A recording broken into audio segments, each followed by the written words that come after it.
మా బాధలు మా కష్టాలు ఎవరు చెప్పాలో నాకు తెలియదు. మీద తల్లిదండ్రులని మేము చెప్తున్నాం. మా బాధ అర్థం చేసుకోండి. ₹1,00,000 జీతం సార్. ఆర్సిసి 2 వాళ్ళకి 20,000 శాలరీ 22,000 ఇస్తున్నారు సార్. 22,000తో ఎక్కడో 70 కిలోమీటర్లో మాకు వేస్తున్నారు సార్. ఎఫ్ఆర్ఎస్ కరెక్ట్గా ఈ 10 జీతం ఖర్చు చేస్తాను. ఒంట్లో బాగోలేకపోయినా పిల్లలతో వెళ్ళకపోతే జీతం ఖర్చు చేస్తారు కదా అనేసి మేము వెళ్ళక తప్పట్లేదు సార్. ఒంట్లో బాగోలేకపోయినా పిల్లలకు బాగోలేకపోయినా వాళ్ళు సచ్చినా బతికినా మాకు అనవసరం. మీరు అటెండెన్స్ పడితేనే మీకు జీతం కరెక్ట్గా వేస్తామమ్మని మా డాక్టర్లు అంటున్నారు సార్. డిఎండి ఆఫీస్లో కూడా 10 సార్లు లెటర్లు పట్టుకొని వెళ్ళమంటున్నారు సార్. 10 సార్లు వెళ్ళి వస్తున్నాను సార్. నేనైతే నాలాగా అందరూ కూడా రెగ్యులేట్ చేయాలని నేను కోరుకుంటున్నాను సార్. ప్రతి ఒక్క సీఎం గారికి అదే పాదాభివందనాలు సార్. అలాగే ఇక్కడ 24 డిస్టిక్ల వాళ్ళు ఉన్నారు. మేమందరం దేనికి వచ్చామంటే అయ్యా సీఎం సార్ మీరు వస్తారని ఎన్నో ఆశలతో మేము ఎదురు చూసాము. మా సార్ వస్తారు మాకు రెగ్యులేట్ చేస్తారని. మీరున్న టైంలో మాకు రెగ్యులేట్ చేస్తారనుకున్నప్పుడు మధ్యలో వైసీపీ వచ్చింది, మమ్మల్ని ఆలలాగే కన్ను చేరేశారు. మీరు మళ్ళీ వచ్చి మాకు రెగ్యులేట్ చేస్తారని మాకు ఈ అవకాశం కల్పిస్తారని ఎన్నో ఆశలతో మేము ఎదురు చూస్తున్నాం. అయ్యా మమ్మల్ని మీరు గుర్తుపెట్టండి. అయ్యా పవన్ కళ్యాణ్ గారు, లోకేష్ బాబు మీరైనా మమ్మల్ని దృష్టిలో పెట్టుకొని మాకు రెగ్యులేట్ చేస్తారని మేము ఎన్నో ఆశలతో మేము వచ్చాము. మాకు చాలిన జీతాలతో మేము పిల్లలతో బతకాలంటే మీకు తెలుసు మేము ఎలా బతుకుతున్నాం అన్నది. 2007 అంటే 18-19 ఏళ్ళు మేము గొడ్డి సాకిరి చేస్తున్నాము. కరోనా టైంలో మేము ఎంత కష్టపడ్డాం అన్నది మీకు తెలుసు. అలాగే ప్రతి ఒక్క విషయంలో మమ్మల్ని చాలా చులకనగా చూస్తున్నారు. ఏఎన్ఎంస్తో సహా రెగ్యులర్ ఏఎన్ఎంస్తో సహా మేము సమానంగా చేస్తున్నాము. సెకండ్ ఏఎన్ఎంస్ అని మీరు అప్పుడు ఇచ్చారు. 5,000 పాపులేషన్ ఉన్న దగ్గర రెగ్యులర్ ఏఎన్ఎంకి ఎక్కువ కష్టం కలుగుతుందని చెప్పి సెకండ్ ఏఎన్ఎంలుగా మమ్మల్ని నియమించారు. మమ్మల్ని నియమించేటప్పుడు కాంట్రాక్ట్ సెకండ్ ఏఎన్ఎం కాంట్రాక్టు అని ఇచ్చి ఇప్పుడు ఆర్సీహెచ్ అని ఒక స్కీములో మమ్మల్ని పంపించి మమ్మల్ని చాలా అన్యాయం చేశారయ్యా. వెట్టి చాకరీ చేస్తున్నాం. ఆ చాకరీ ఎలాదంటే మీకు తెలుసు, కానీ మేము చెప్తున్నాము. ఇంకా మమ్మల్ని గుర్తిస్తారని మేము ఎన్నో ఆశలతో మిమ్మల్ని అడుగుతున్నాము. మీ ప్రభుత్వం వస్తే మాకు న్యాయం జరుగుతుందని ఎన్నో కలలు కన్నాం, ఎన్నో ఆశలతో ఎదురు చూస్తున్నాం. ఎన్నో కుటుంబాలు మీ పాదాలపై పడి మేము వేడుకుంటున్నాం. లోకేష్ బాబు మీరు ఎంతో మందికి న్యాయం చేశారు. అయ్యా సీఎం సార్ మీరు కూడా ఎంతో మందికి న్యాయం చేశారు. పవన్ కళ్యాణ్ గారు మీరు ఎన్నో వాగ్దానాలు ఇచ్చారు. ఈ సెకండ్ ఏఎన్ఎంస్ని కూడా గుర్తుపెట్టుకొని మమ్మల్ని రెగ్యులర్ చేయాలని మరీ మిమ్మల్ని వేడుకుంటున్నాము. 24 జిల్లాల్లో 1,700 మంది ఉన్నాం మేము. మా 1,700 మందిని మీరు మరి ఎలా మాకు న్యాయం చేస్తారన్నది మిమ్మల్ని అడుగుతున్నాము. ప్రతి ఒక్క సచివాలయంలో మా శ్రీకాకుళం జిల్లా సచివాలయాలు 74 పోస్టులు ఖాళీ ఉన్నాయి. అలాగే 24 జిల్లాల్లో ప్రతి ఒక్క సచివాలయంలో ఖాళీ పోస్టులు ఉన్నాయి. ఆ ఖాళీ పోస్టుల్లో మమ్మల్ని భర్తీ చేయాలని మేము వేడుకుంటున్నాం.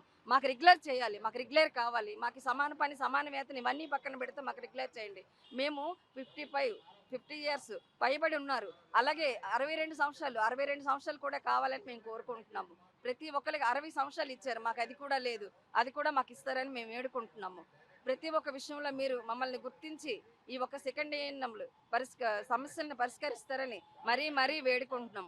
అయ్యా ఇక్కడ మీరే ఉన్నారని మీ పాదాలపై మేము వేడుకుంటున్నాము. మీరు మమ్మల్ని గుర్తించండి అయ్యా. ఇంకా చెప్పాలంటే ఇంకేం చెప్పాలి మీకు? ఆడబిడ్డలం మీ ఆడబిడ్డలమే కదా. మమ్మల్ని ఎందుకు మీరు గుర్తించట్లేదు చెప్పండి? మమ్మల్ని ఎందుకు గుర్తించట్లేదు?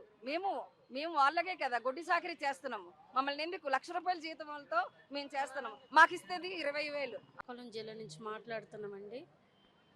మేము సెకండ్ ఏఎన్ఎంగా చేస్తున్నాము. 20 సంవత్సరాల నుంచి మేము పని చేస్తున్నాము. కానీ మాకు ఎటువంటి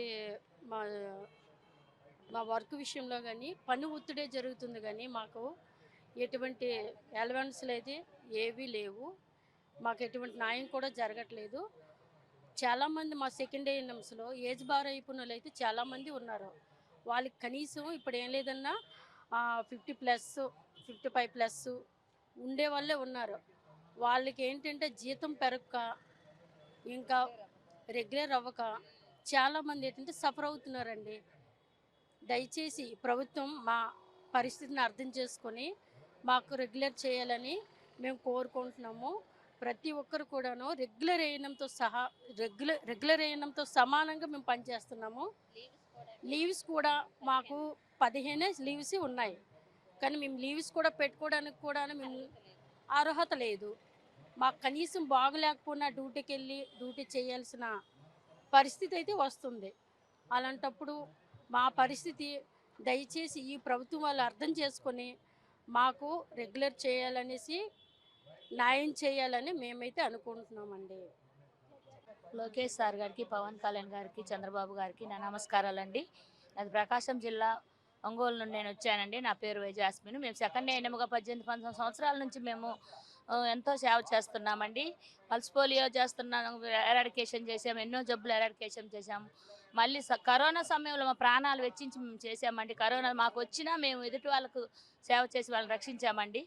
మరి మాకైతే న్యాయం జరగట్లేదండి. మేము ఎన్నిసార్లు ఎంతోమంది సీఎంలు మా టైంలో మారిపోతున్నారు, ఎంతో పెద్దవాళ్ళు మారిపోతున్నారు, కానీ మేమైతే ఇలానే ఉంటున్నామండి. దయచేసి మా శ్రమను గుర్తించి మాకు రెగ్యులర్ చేయాలని కోరుకుంటున్నామండి. మాతో పాటు రిటైర్డ్ అయిన వాళ్ళందరూ లక్షలు తీసుకొని రిటైర్ అవుతుంటే మేము ఒట్టి చేతులతో ఇంట్లోకి వెళ్ళవాలని, మేమందరము 50 సంవత్సరాలు పైబడ్డ వాళ్ళమే, అందరము అనారోగ్యస్తులమే తండ్రి.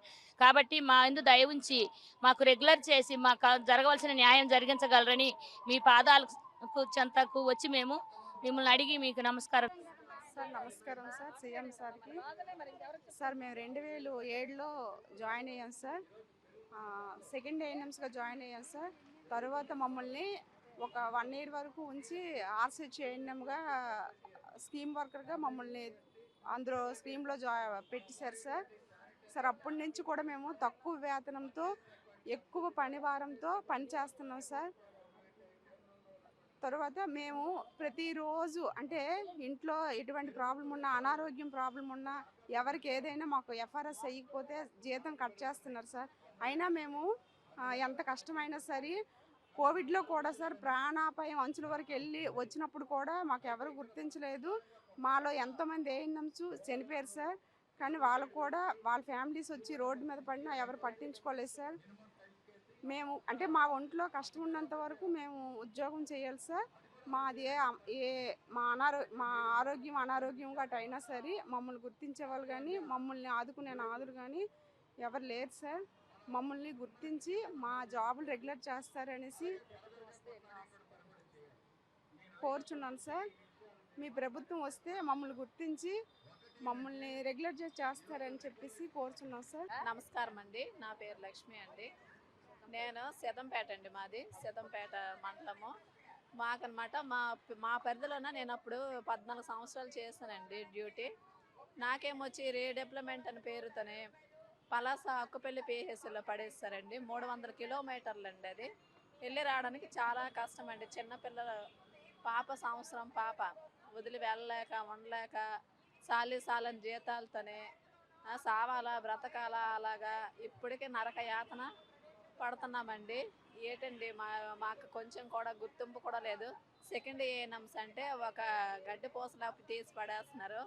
ఏ పని రాదు, ఏ పాటు రాదని చాలా సీపుగా కూడా మాట్లాడతారు. కొంచెం కూడా సీనియర్టీ కూడా మాకు ఇవ్వరు, చాలా సీపుగానే మాట్లాడతారు. ఈ రీడెవలప్మెంట్ ఎప్పుడు మాకు క్యాన్సిల్ అయిపోద్దని మేము చూస్తున్నామండి మా పిల్లల దగ్గర ఉంటే.